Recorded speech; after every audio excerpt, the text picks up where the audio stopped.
ایسئو ساکاوا، قاتل آدمخواری که مجازات نشد. وقتی حرف از قاتل‌ها و جنایتکارای معروف دنیا میشه، معمولا آدمایی رو تصور میکنیم که یا آخر داستان اعدام شدن، یا حبس ابد گرفتن، یا اینکه حداقل یک جای داستان رو تاوان دادن. اما ایسئو یه استثنای عجیب بود. قاتل آدمخواری که نه تنها به زندان نرفت، بلکه به یک چهره معروف تبدیل شد. کتاب نوشت و با شبکه‌های تلویزیونی مصاحبه کرد. وقتشه برگردیم به عقب و بفهمیم داستان اصلی این پرونده چی بوده. ایسئو ساکاوا در 26 آوریل 1949 در شهر کوبه ژاپن به دنیا آمد و خانواده اون جزو پولدارای بزرگ ژاپن به حساب می آمدن. پدرش آکیرا ساکاوا یه تاجر توانمند و رئیس یه شرکت بزرگ بود. عملاً خانواده ساکاوا توی ژاپن از احترام و نفوذ بالایی برخوردار بودن. زندگی اونا یک مشکلی داشت که اونم غیرعادی بودن بچهشون ایسئو بود. اون موقع تولد خیلی کوچیک و ضعیف بود. فکر میکردن که از شدت ضعیف بودنش نمیتونه زنده بمونه. این ضعف بدنش تا آخر عمر همراهش بود.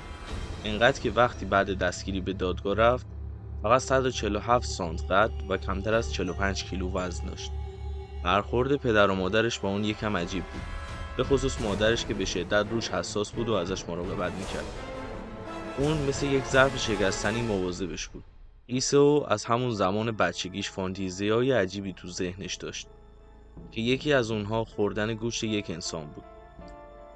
اولین باری که همچین فکری به سرش زده بود برمیگرده به زمان 6 یا 7 سالگیش که به گفته خودش یه روز بیرون از خونه یه مرد خارجی رو دید که بعد دیدنش با خودش فکر میکرد که گوشتش چه مزه‌ای میتونه داشته باشه. این یه خیال کودکانه نبود، بلکه یه آرزویی بود که روز به روز تو سرش قوی تر میشد. پر این قضیه تو مغزش شکل گرفته بود که شبها خوابشو میدید و یه بار تو سن 15 سالگی به خوردن بخشی از جون دخترای جوان فکر میکرد. اینجا باید یه چیزی رو بررسی کنیم. ایسئو مثل قاتلای دیگه به خاطر عصبانیت و انتقام یا حتی پول آدم نمیکشت، بلکه برای خوردن قربانی‌ها این کارو میکرد.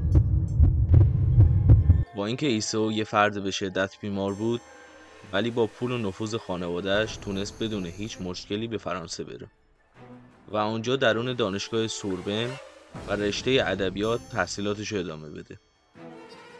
ولی خب ماجرا فقط درس نبود. فرانسه یک جای عالی و بدور از خانواده برای شکار بود. پاریس یه شهر پر از دانشجوی جوان از کشورهای مختلف بود. آزادی فرهنگی تو پاریس باعث میشد که کسی به رفتار عجیب مشکوک نشه و واکنشی نشون نده.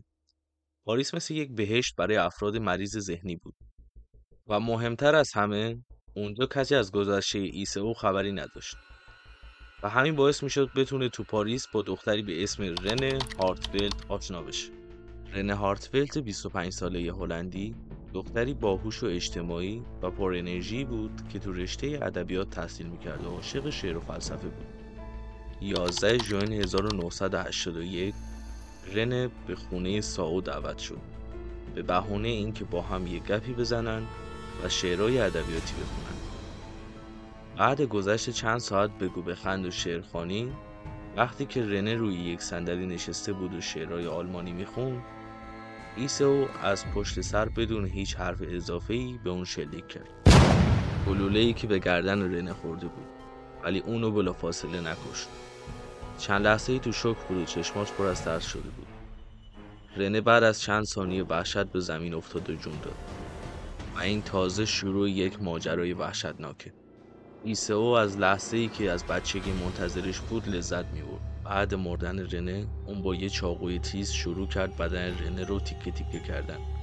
بخشای کوچیکی از بدنش رو برید و شروع به خوردن کرد. حتی یه تیکه از پوست نشیمنگاه قربانی رو پخت و به عنوان شوم. اون طی این کار از اجزای بدن مقتول عکسای زیادی گرفت. بعد از این قتل وحشیانه چند روز با همون جسد توی خونه زندگی کرد. بعد یه مدت که بوی تعفن کل خونه رو گرفته بود، تصمیم گرفت از شر جنازه خلاص بشه. جسد رو قطعه قطعه بندی کرد و توی یک چمدون بزرگ جاساز کرد. قرار بود که جسد رو توی یه دریاچه اطراف پاریس بندازه تا دیگه ردی ازش نمونه. اون با یه تاکسی تلفنی تماس گرفت تا اون رو به دریاچه ببره. راننده تاکسی بهش مشکوک شده بود و به شوخی گفت یه جوری رفتار میکنی که انگار جنازه تو چمدونته. همه چی برای اون داشت خوب پیش میرفت تا اینکه از تاکسی پیاده شد وسط راه یه اشتباه تمام نقشه‌هاش رو خراب کرد. اون به خاطر ضعف بدنی نتونست چمدونا رو درست حمل کنه و چمدون از دستش افتاد. راننده تاکسی که خون تو چمدون رو دید سریعا پلیس رو باخبر کرد. چند دقیقه گذشت و بعد رسیدن پلیس، زمانی که چمدونا رو باز کردن، با صحنه‌ای مواجه شدن که حتی برای با تجربه ترین ماموراشون یه تصویر وحشتناک بود. ایسئو همونجا دستگیر شد و به اداره پلیس منتقل شد. زمان گذشت و روز دادگاه فرا رسید. همه حاضرین، حتی خانواده قربانی، روی صندلی دادگاه نشسته بودن و منتظر اجرای عدالت. ایسئو تو دادگاه این کارش رو ابراز علاقه به مقتول میدونست و میگفت میخواد اونو از درونش حس کنه. همه منتظر حکمی بودن که دادگاه قرار بود صادر کنه. چندین دقیقه گذشت. دادگاه فرانسه با کمال ناباوری گفت ایسئو یه بیمار روانی و نباید محاکمه‌ای براش صورت بگیره. این تصمیم دادگاه با تعجب و مخالفت حاضرین روبرو شد، اما تأثیری روی پرونده نداشت. بعد تمام شدن دادگاه، ایسئو رو به بیمارستان روانی فرستادن، نه به عنوان یک مجرم و قاتل، بلکه به عنوان یک بیمار. پدر ایسئو با نفوذ و پولی که داشت، تونست اونو به بیمارستان روانی تو ژاپن منتقل کنه. وقتی که ایسئو برگشت، یه اتفاق عجیبی افتاد. سیستم قضایی ژاپن پرونده رو بست و به خاطر یه حفره قانونی هیچ جرمی رو براش ثبت نکرد و اون به راحتی آزاد شد. شاید فکر کنید که ایسئو بعد این اتفاق مخفی شد و دور از چشم ملت زندگی کرد، ولی هرگز این اتفاق نیفتاد. اون با کمال ناباوری بین مردم معروف شد و به مصاحبه‌های تلویزیونی میرفت و راجع به گوشت انسان حرف میزد. اون حتی توی مصاحبهش به چند تلاش ناموفق برای کشتن کارگرای جنسی تو آلمان و ژاپن اعتراف کرد. طی چند سال چند تا کتاب نوشت و منتشر کرد که بهتر چند دقیقه از ویدیوهای اون راجع به یکی از کتاباشو ببینیم. ものを考えたり、人の心を感じ取ったり、もうそんなことはやめようと思っています。今、以外の方という随想みたいなのを書いていますが、この以外っていうのはこの居住者以外の方の通り抜けはご遠慮くださいっていうのを歩いてる時にふっと目について、この以外の方っていう言葉が در نهایت ایسئو ساکاوا تو دسامبر 2022 یعنی 3 سال پیش تو سن 72 سالگی به خاطر ذات‌الریه مرد. این پرونده یه نمونه واضح از ترکیب پول، قدرت و ضعف سیستم قضایی بود. عدالتی که با پول خفه شود دیگر عدالت نیست. فقط نقابی است برای قدرتی که حقیقت را می‌خرد.